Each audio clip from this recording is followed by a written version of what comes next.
as both of these players have gone through the grueling qualifying process. Both of these players have survived all the way here until game number 4, and it all comes down to this. Can Roof actually defeat Elfi in this series? We are about to find out. Now, Sean, I'm kind of curious. Based on the map, based on what we've seen with Roof so far, do you expect to see something very similar to what we saw in the last game? I actually think that this is a good map to do that same Ling Baneling swing. At the front of the natural expansion for Elfi, we see a big, wide open ramp, and that's very difficult to defend unless you start using some of those pylons in the wall off. Sure, you can wait a little bit and get your cybernetics core in there, but even so, a lot of players are worried about early 6 pools, 10 pools, this sort of thing, so they do end up building the pylon flush with the wall in, making it a really juicy target for those banelings. At the same time, though, it's a lot harder to hide what you're doing on a map as small as Entombed Valley. Right now, is it going to be the spawning pool first? Most likely. We've seen Roof do that every single game that we've seen from him today. And pretty standard stuff here at a both. Oh, no, excuse me. He does have the gateway going to be going down there. What? The gate in main? He's going for a gate in main? It's not even at the wall. I mean, he's probably going to go gas and then do pylon at his ramp and cybercore to help wall. But wow, is that... You just...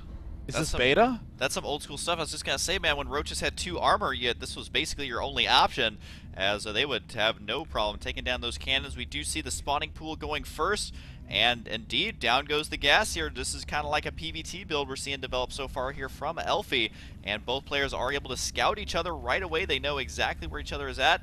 And actually, I guess technically Roof hasn't seen where his opponent is at quite yet, but he is deciding not to drone scout. Yep, not drone scouting here, instead opting for an earlier expand.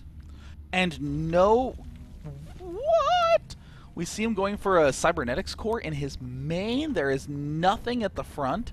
I mean, he might just build a second gateway and then just do a 3 stalker push into a 4 gate. That's a very common play, but no, we see 1 zealot under production. So right now, Elfi is kind of doing his own thing.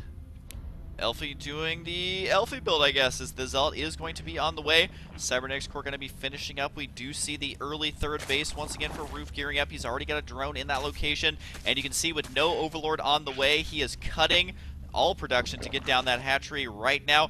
And Sean, with Roof getting a 3rd base at the 3.5-minute mark, what does he have to do here to hold on versus this early aggression at Elfi? Well, I think this is a really fortunate situation for the Zerg player. He's already got his gas geyser going, and looks like he's going to do the same build that we saw last game. Maybe not mining gas quite right now, but I think the Zerg player is honestly just confused.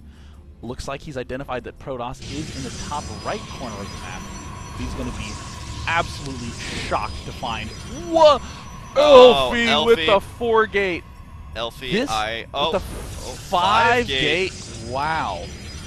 You know, this is a genius play by Elfi. This is probably going to work. This is absolutely astounding. Unless a Roach Warren gets started at 5 minutes, I don't see how Zerg's going to hold this off. It's not going to happen because he doesn't have the gas. He's not mining gas at all. He's in macro mode. This is why you have to scout. He may just have a scouting loss here. All he's making is drones. Drones are not going to work. Pylons got to be going down in the main base. Elfi not getting scouted. He could just get a free win here. The 4 gateways just seconds away from being done. That's going to be a big warp into 5 units. All of a sudden, Roof catches a glimpse of what's going on. He's got to be scouting the main base right now. He hasn't scouted until the 5.5-minute mark. And I think that this is going to be one of the most anticlimactic games ever. We do have 10 Zerglings on the way, but at the same time, what can you actually do versus 5 gateways when you only have 10 lings?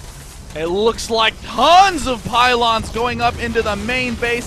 There's a cancel, and it looks like now BLAST.Roof will have to try to target fire down those pylons if he wants to hope to prevent more warp-ins in his main base. The drone's still working away. The zealots working down at the drones.